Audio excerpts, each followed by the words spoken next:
बचपन से पोसला पलला पापा अपन धियावा है।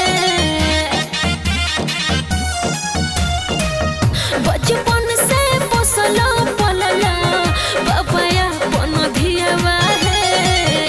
आज भोरे चल जाई लेके हमके पियावा है। आज भोरे चल जाई लेके हमके पियावा है।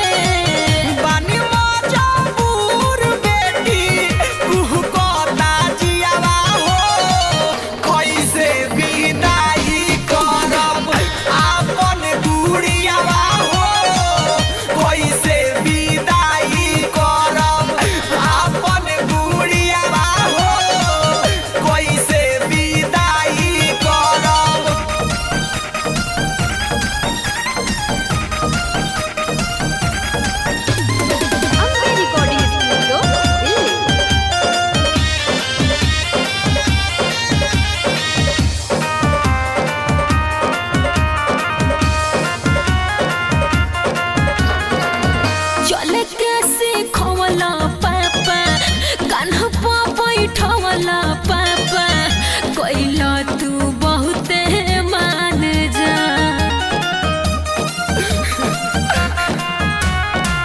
पापा के परछाई होली बेटी पराई होली जाने लाई दुनिया जहान।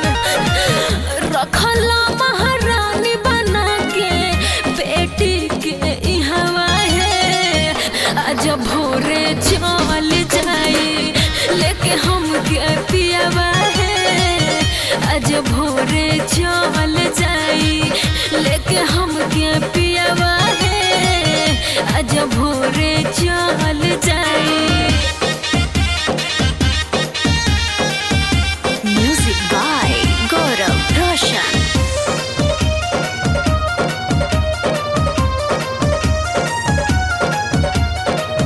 जन हम में बसत रहे घर अंगना हंसत रहे जबल रही दुआरा तोहार। दिलवाई डहकतावे आग जैसे लहकतावे बहतावे आंसुओं के धार। निर्मल योगेश परदेसी बड़ी घर में न दियावा है। आज भोरे चल जाई लेके हमके पियावा है। आज भोरे चल जाई